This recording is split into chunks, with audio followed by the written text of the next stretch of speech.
G'day friends and welcome to another one of my videos. Today is Tech Tuesday and I'm coming to you from the Coal Loader, which is a facility in Sydney's Lower North Shore, just down the road from Balls Head. Now today's video is all about the Theta's sound, the Ricoh Theta V, and the Ambisonic sound that it can produce. So today's tutorial is to teach you how to process that sound in Premiere Pro so you not only get 360 vision, but you also get 360 sound. So if you want to learn how to do that, well then stick around.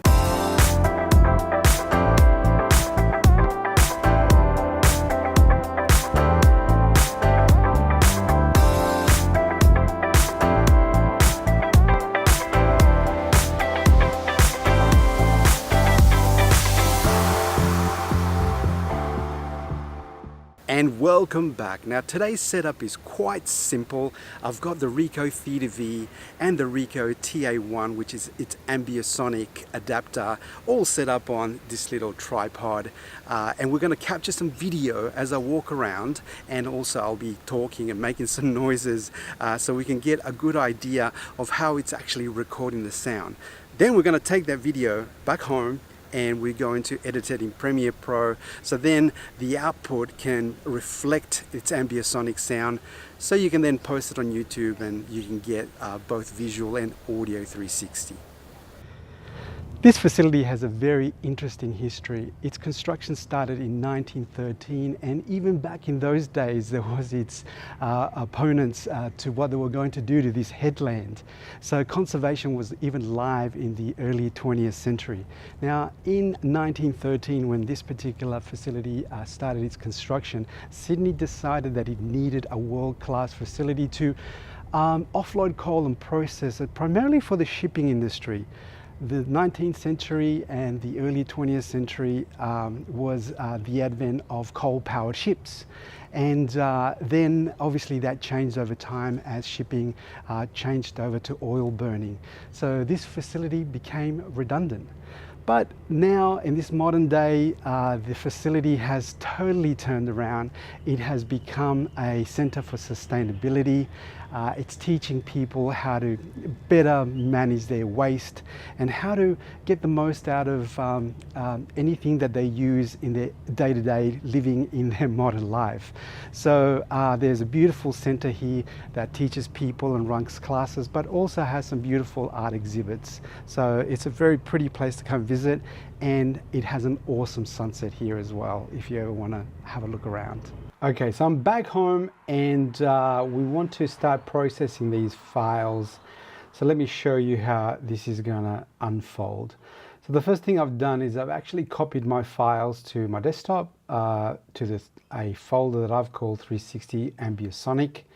But as you can see, this is the original file that I copied straight from the Theta, and obviously it hasn't been stitched yet. So we've got the two different hemispheres from the different cameras, and it's not looking the way that it should. So what we're going to do is we're going to launch our Ricoh Theta app, and we are going to stitch this video together. So this process does take a little while depending on your computer. They are 4K videos, so sometimes they take a bit long, but what we'll do is we'll just fast forward this particular video. Okay, so we're nearly there now. We're up to 90%, 92%. So this whole stitching progress is happening right now. We're going to launch it in the Theta app and see how it actually turns out. And here it is. So as you can see, it's fully stitched, and there's me making a muppet of myself just talking around, but you know, it's stitched just like you would expect the video to be. So that's pretty good. Okay, so now let's move on to the next phase. Now the next phase of this video has to do with the actual conversion of the format. So the particular ambisonic sound that's captured let's say natively of the Theta 360 only works with the Ricoh Theta software. So if you played that converted video straight from your computer and you were using the Ricoh Theta app, you would have no problem hearing the sound in ambisonic. But if you post that straight to YouTube, it would lose that codec and you would not be able to actually hear the benefits of the 360 sound. So what we're going to do now is we're actually going to convert that video to the right codec or the right format. So Ricoh have actually provided us with a particular conversion tool, and you can download that from the Ricoh website. It's called the Movie Converter.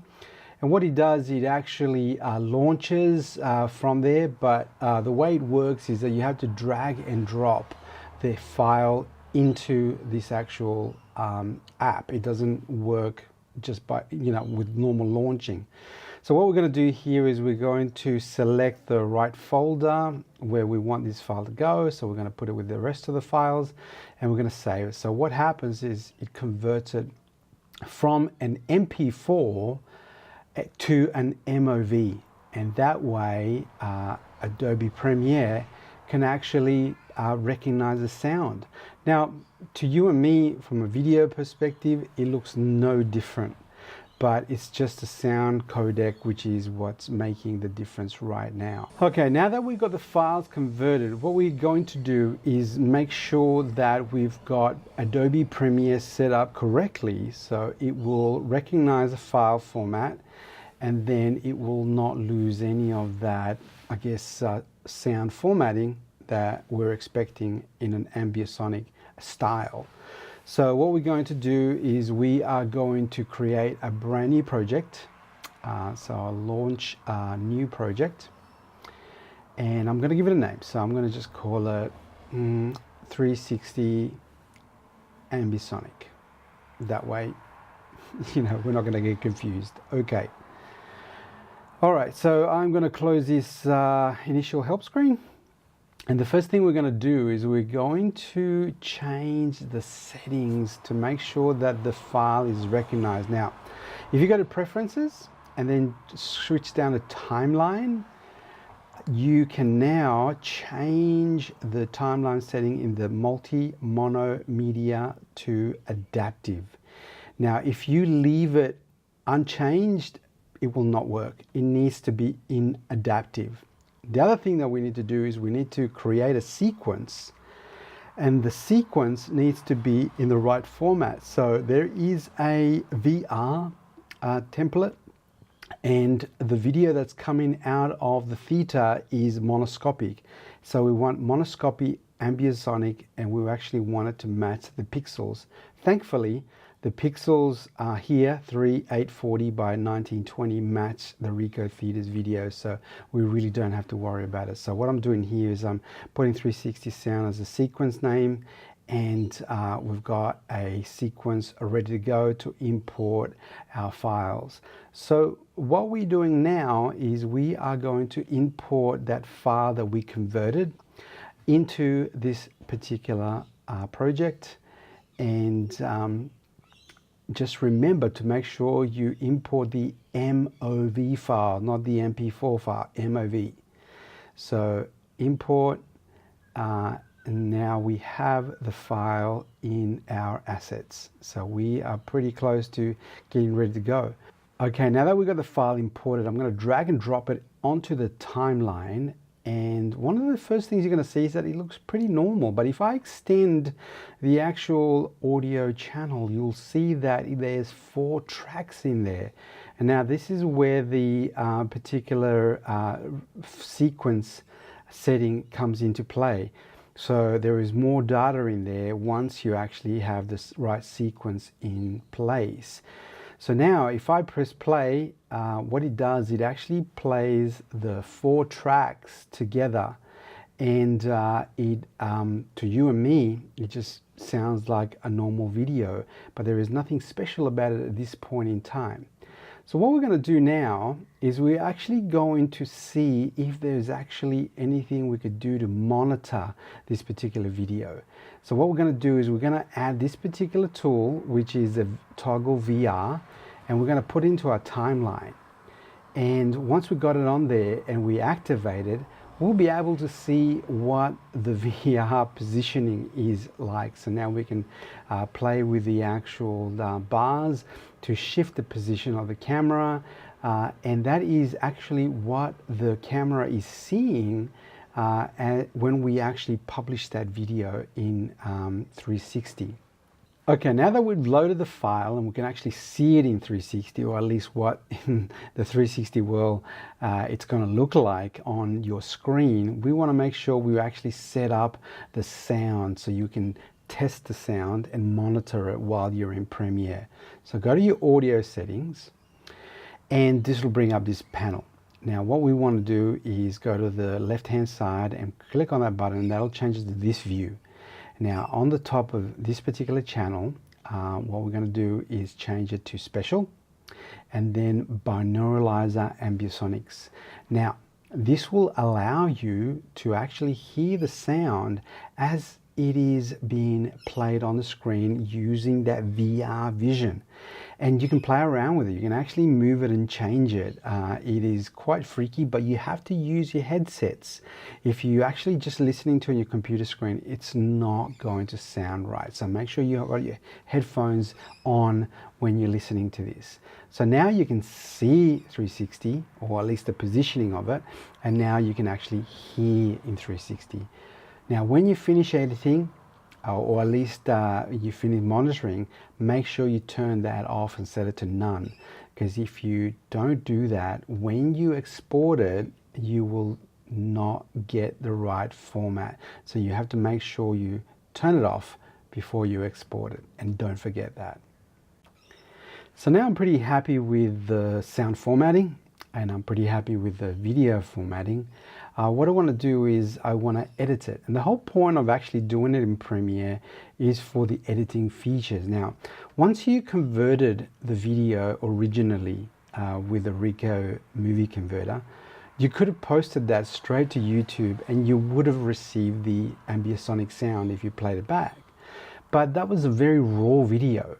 By going into Premiere, it would allow you to adjust the sharpness, allow you to adjust the color, and obviously the sound as well. Now what I'm going to do in Premiere is actually I'm going to clip the video. I want to get rid of the front part of it, and I also then want to get rid of the end part of it, and then that's what I want to publish. And now this is the beauty of doing this in Premiere. If I posted my raw video straight onto YouTube, I would have seen all those bits at the beginning and all those bits at the end, and then it wouldn't have been a cool video at all.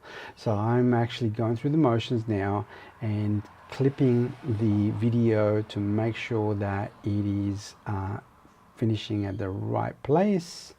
And once I am sure that I've got the right place, I'm just going to go through the motions and I'm just going to clip it. And then I am going to delete that bit, and I'm ready to publish. Now I'm actually good to go now. So I will go over to my export function, and I will choose export and media. Now what we're going to do here is make sure we've got everything set to its right settings. So make sure the format is H.264. The preset is VR monoscopic match source ambisonics, right? But before we do anything, make sure that it's actually publishing to the right area and the video settings are correct. So make sure the video is VR and it's set up to the right version. Normally the defaults are just fine, but with the audio, make sure that the channels are full, and that's very important.